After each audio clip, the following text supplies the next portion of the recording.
Assalamualaikum warahmatullahi wabarakatuh. Selamat berjumpa. Ya, apa kabar semuanya? Mudah-mudahan terus sehat ya di tengah situasi yang seperti ini. Ya, itulah tentunya kita saat ini juga akan bicara tentang kesehatan, khususnya yang terkait dengan pandemi atau corona. Saya sudah terhubung ini dengan Ibu Siti Fadila Supari. Pasti sudah banyak yang mengenal mantan Menteri Kesehatan kita ini. Assalamualaikum Bu Siti. Waalaikumsalam Mbak Sarita. Waduh, ya terima kasih nih Bu ya sudah menyempatkan bersama kita. Ini kan kita ini apalagi sudah PPKM darurat ini Bu ya. Bu Siti Fadila Supari ini kita ketahui tetap aktif ya, punya YouTube channel Siti Fadila Supari Channel ya Bu ya. Ya. Yang membagi serba-serbi menghadapi corona begitu. Iya. Nah, boleh dong bagi di sini juga Bu, gimana sih menghadapi corona nih, soalnya kita PPKM darurat ini nggak boleh ini, nggak boleh itu, begitu kan. Ini akhirnya kita nggak kena corona tapi kena stres loh Bu. Oh ya, oke.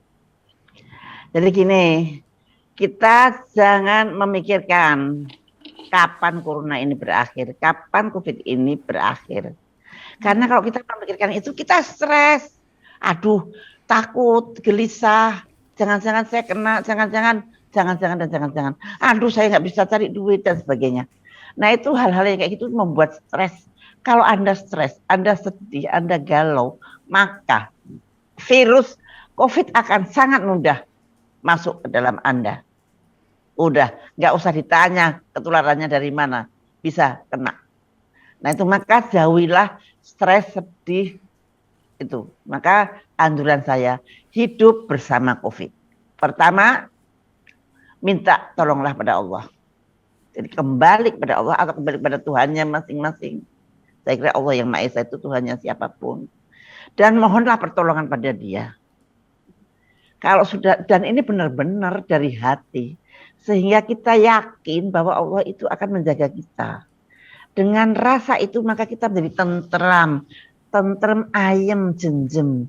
Kalau tentrem ayem jenjem itu dan bersyukur, maka COVID tidak bisa masuk ke dalam tubuh kita. Ingat itu. Nomor satu itu. Kejiwaan itu nomor satu.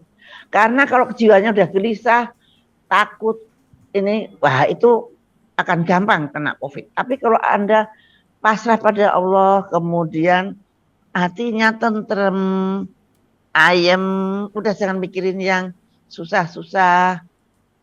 Nah, itu COVID akan jauh dari Anda. Kedua, tingkatkan imunitas pribadi. Tingkatkan imunitas tubuh Anda. Imunitas dalam tubuh bisa ditingkatkan satu, secara hidup sehat. Ya, jadi hidup yang dengan cara hidup sehat. Satu, tidak merokok. Dua, olahraga yang teratur dan sekuatnya. Ketiga, makan yang benar, makan yang seimbang. Dan kemudian ditambah dengan makanan suplemen. Suplemen yang penting di sini adalah vitamin C 1000 mg.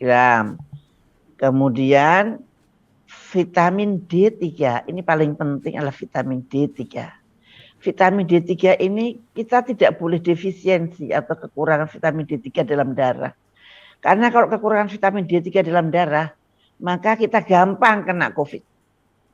Vitamin D3 kalau bisa diusahakan nilainya 40, normalnya 30 sampai 100. Tapi kalau kurang dari 20, kalau kena COVID biasanya meninggal. Kalau lebih dari 20 sampai 30, walaupun kena COVID, tapi akan hidup. Nah, kalau lebih dari 30, dia hanya UTG. Maka lebih baik Anda lebih dari 40. Nah, ini harus ditambahin suplemen vitamin D3. Nah, kemudian ditambah lagi vitamin E 400 IU. Vitamin D3 tergantung dari berapa kadar D3 dalam darah Anda. Nah, kemudian setelah itu suplemen, kalau Anda punya komorbid, kendalikan komorbid Anda. Misalkan Anda punya penyakit gula, kendalikan sebaik-baiknya, jaga HbA1c-nya jangan sampai 7. jaga betul dietnya, jaga betul jangan sampai jatuh sakit komorbid. Kalau Anda kurang mempunyai tekanan darah tinggi, jaga tekanan darah tingginya jangan sampai kambuh dan sebagainya. Jadi dan kemudian setelah itu untuk meningkatkan imunitas tubuh secara fisik, maka nomor 3 adalah jalankan prokes dengan disiplin.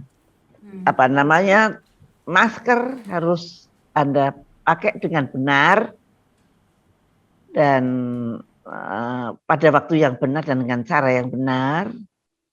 Kemudian cuci tangan dengan benar dan kemudian menjaga jarak. Kemudian jangan berkerumun atau jangan berkerumun dan jangan kalau tidak perlu sekali jangan keluar rumah. Kemudian jangan berkerumun dan satunya lagi apa ya? Pokoknya jangan berkerumun saya kira ya. Kalau Anda tuh ketemu dengan kerabat, carilah tempat yang terbuka. Ini menurut WHO boleh pakai ini tapi tempatnya terbuka. Jadi maka inian saya buka semua. Kamar tengah saya buka, jadi seperti teras kamar tengahnya. Jadi udara luar masuk. Jadi untuk supaya sehat. Jadi 3 itu. Jadi 1 keimanan dan keimunan. Keimanan kita kembali pada Allah itu kalau kita betul-betul percaya bahwa Allah itu melindungi pasti dilindungi. Itu janji Allah. Nah, kemudian kalau itu tingkatkan imunitas Anda. Ya. Nah, ini untuk meningkatkan imun ini, Bu. Dulu di awal-awal COVID kita berjemur begitu. Ini perlu juga Mas Ibu. Ya, berjemur boleh, tapi pada prakteknya berjemur itu susah. Berjemur itu sebetulnya harus langsung pada kulit, tidak boleh pakai baju.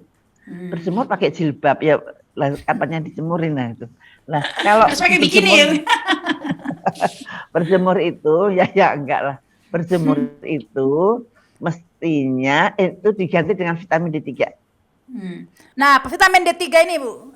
Vitamin D3 ini Bu, banyak yang bertanya-tanya. Takut kebanyakan kan ada sisinya 5.000, ada 10.000, ada 1.000. Boleh nggak vitamin D3 ini diminum tiap hari dan apa dampaknya jika terlalu banyak? Ya, ada faktor mineralnya yang turun dan sebagainya. Tapi sebetulnya nggak ada kebanyakan sih ya. Orang Indonesia itu semua kekurangan vitamin D3. Anak saya atlet, dia lari aja bisa berapa puluh kilometer. Waktu diperiksa, saya suruh dia periksa D3-nya cepat diperiksa. Cuma di bawah 20. Wah, ketakutan dia sekarang dia makan 5.000 per hari. Tidak merusak ginjal, Bu? Enggak. Kalau makanya harus kalau yang benar harus diperiksa awalnya, tapi kalau tidak diperiksa ya untuk maintenance 1.000, 2.000 gitulah. Iya. Saya udah periksa. Maka banyak karena D3 ini. Anda berapa D3? 14. Nah, tuh. Di bawah 20 padahal ya. Awas jangan kena COVID, kalau kena COVID bisa. Sudah tinggi ya, yang di rumah di bawah-bawah saya. Nah, itu makanya menurut saya ada anak muda tidak sakit apa-apa terus meninggal pada COVID, kemungkinan besar adalah karena vitamin D3 dalam darahnya. Ini kan ini hasil penelitian besar ya di luar, bahwa yang kurang dari 20 begini, yang 30 40 begini. Jadi vitamin D3 itu menurut saya terpenting di antara yang lain. Ini menarik ya, di Indonesia ini bermandikan matahari tapi banyak pada umumnya kekurangan vitamin D3 ya Bu ya. Karena pada ngeyup. Takut hitam. Ya, takut hitam. Pakai payung kalau panas. Terus kita turun keluar rumah naik mobil, dari naik mobil turun lagi di kantor udah pakai AC lagi. Selalu begitu, dan kecenderungannya orang Indonesia takut sama matahari, takut hitam. Nah, sehingga lucunya malah paling rendah itu orang Indonesia. Iya, hampir semua sih, hampir banyak. Kecuali yang rajin minum vitamin ya, ada kakak saya dia memang rajin ya, itu bisa sampai 60 begitu. 60, kalau 60 gitu udah enak banget itu. Flu aja kagak itu. Karena D3 itu melindunginya kompleks ya, melindungi jantung juga, melindungi COVID sudah jelas. Jadi vitamin D3 menurut saya sangat penting. Dan keberbahayaannya nggak mungkin kita makan 10.000 gitu kan. Ya mungkin, kecuali kalau Pak diabetes itu, teman saya yang diabetes itu dianjurkan dokternya untuk minumnya 10.000.